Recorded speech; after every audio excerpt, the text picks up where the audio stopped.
mesdames, messieurs, bonsoir. Ce soir, une émission spéciale autour de la guerre sanitaire que nous sommes en bonne voie de gagner. Et ce soir, ce n'est pas d'actualité que nous avons eu envie de vous parler, mais d'histoire.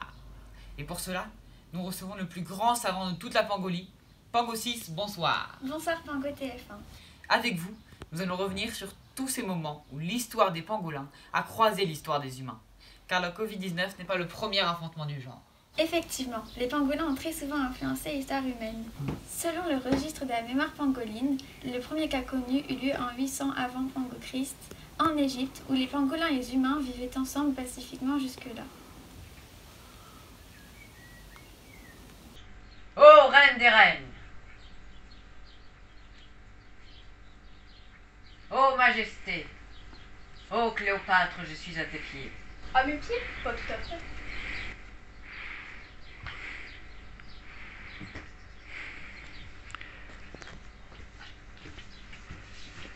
Bon, voilà, je suis à tes pieds. Que veux-tu de moi, petit Pango premier? J'ai une requête à t'adresser. Ô Cléopâtre, j'aimerais que tu me déifies. Que je te déie. Après Isis, après Osiris, voici Pangolis. Pangolis? Oui, Pangolis, le plus beau gosse de tous les dieux. En même temps, t'as vu leur gueule aux autres pour la momie, le poulet, le chacal, la concurrence, c'est pas trop drôle. J'imagine déjà les papyrus avec ma tête partout. Les touristes les achèteront pour les encadrer dans leur salon.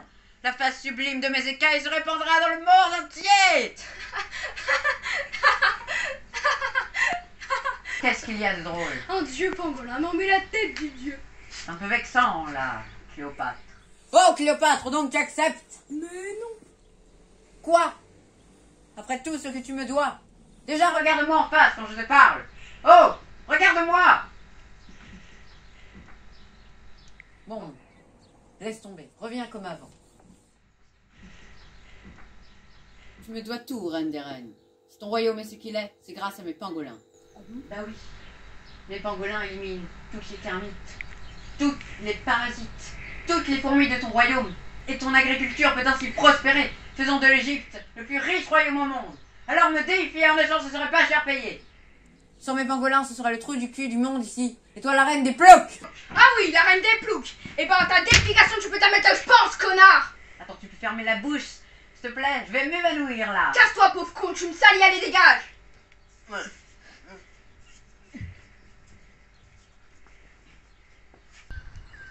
Alors Sal va le sentir passer la grognasse. Dis à Julius de venir attaquer l'Égypte. Je finance la totalité de l'opération militaire. L'Empire romain va s'agrandir gratos.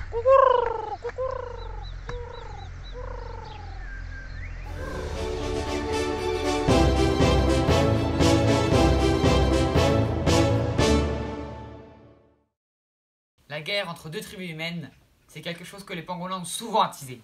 Effectivement, quand les humains se battent entre eux, la plupart du temps, ils oublient de nous massacrer. Un exemple parmi bien d'autres, cette guerre qu'on a quand même réussi à faire durer 100 ans. Une guerre de 100 ans? Génial, absolument génial. Dites-nous comment ça s'est passé, Pango 6. Disons que le hasard a bien fait les choses. Au départ, un pangolin lambda, pas un héros, pas un leader, quelqu'un d'ordinaire. La guerre entre les Français et les Anglais avait ravagé les campagnes, et il n'avait plus d'insectes à se mettre sous la dent. Ce pangolin avait très faim, et là il tombe sur une sorte de petite grotte pleine de miel et de sucre. Ce qu'il n'avait pas vu, c'est que cette petite grotte était en fait l'oreille d'une humaine.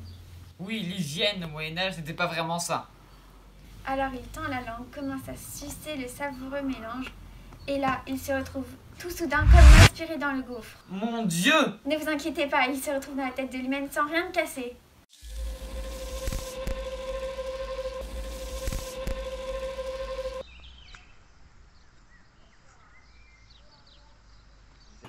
Mais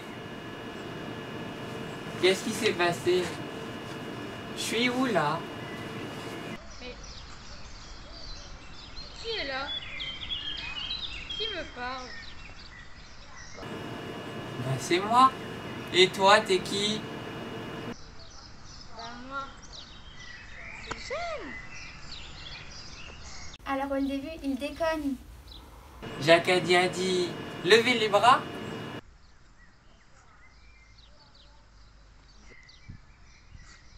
Jacadi a dit Sautez à cloche-pied. Jacques a dit, faites la poule.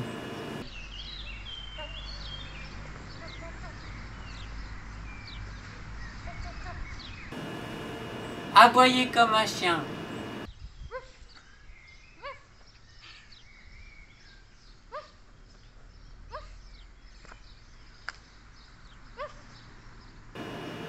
Ah, j'avais pas dit Jacques a dit. C'est la grosse poilade. Mais au bout d'un certain temps, notre pangolin réalise qu'il a pris le contrôle sur cette humaine et qu'il va pouvoir s'en servir. Bon, on arrête de déconner, Jeanne. C'est moi, Dieu. Et je t'ordonne d'aller à Orléans pour sauver le dauphin et bouter les Anglais hors de France. À Orléans? Mais ma voiture est en panne. C'est une Tesla. Oui, bon, on en rentrera à l'électricité plus tard. Allez, Dieu s'impatiente.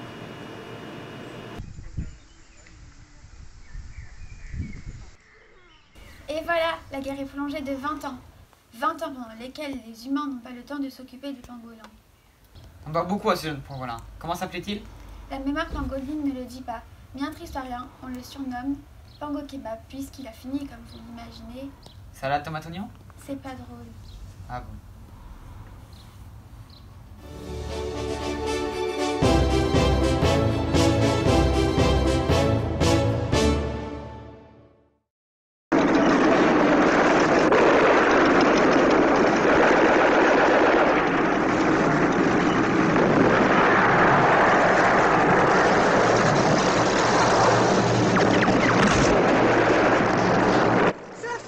Les soviétiques ne sont plus qu'à 300 mètres du bunker. N'ayez pas alignant, s'ils croient ma foi, ils se mettent le toit en l'air. Je suis Hitler et je vais gagner cette guerre. Il n'y a plus d'espoir, mais... J'ai un plan, mein Fräulein. Pardon de vous déranger, mais... Oui, c'est pourquoi? C'est pour vous bouffer. Quoi? Ah ah ah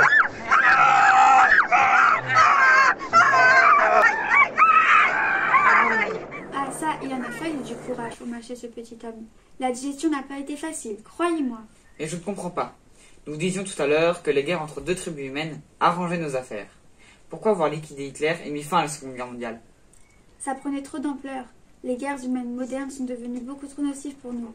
Leurs bombes détruisent nos territoires et tuent beaucoup trop de pangolins. Ce n'est plus une solution. Raison pour laquelle il n'y a pas eu de conflit majeur depuis 1945. Et en dehors de la pandémie actuelle, aucune action secrète menée par les pangolins contre les humains depuis 1945? Si, quelques-unes. On a tâtonné un peu, on a fait quelques expériences avant de trouver cette histoire de pandémie qui est sans doute une de nos plus belles trouvailles. Mais il y a 10 ans, on s'est rappelé de l'épisode de la guerre de 100 ans et on a créé un petit commando qui a pour mission de s'infiltrer dans la tête des humains.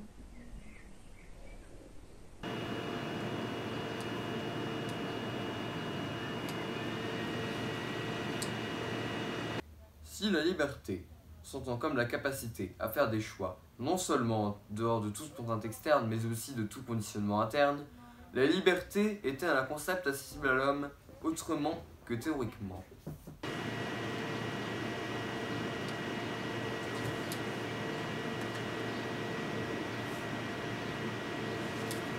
La liberté des uns s'arrête là où commence celle des autres.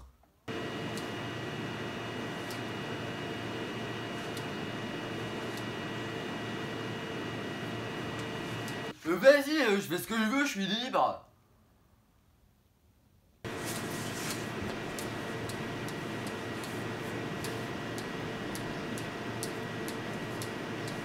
Toi et toi, les médias mainstream vous manipulent. Vous êtes des moutons, je vous le dis. Moi, je m'informe sur Facebook et YouTube. C'est beaucoup plus efficace.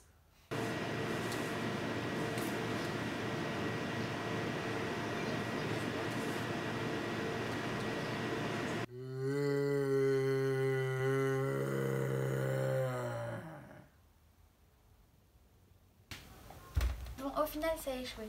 Ça prenait beaucoup trop de temps. Dans 1 centimètre cube de cerveau humain, il y avait 10 000 milliards de synapses. Vous imaginez le boulot pour en couper ne serait-ce qu'un quart? On n'a réussi qu'à abrutir une centaine de personnes à peine. Et qu'a-t-on fait de ces humains? Oh, on a convaincu un producteur de les recruter pour une émission de télé.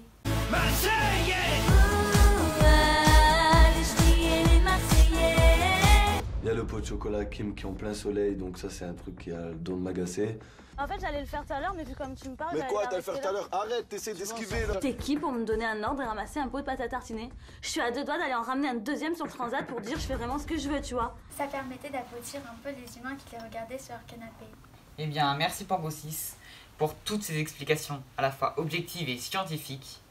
Grâce à vous, nous savons désormais que la Covid-19 est l'aboutissement de centaines d'années d'efforts pangolins pour limiter les nuisances humaines. Merci à vous, Pango TF1. Et merci à vous, chers Pango spectateurs, pour votre fidélité. Et n'oubliez pas, les pangolins, c'est des malins.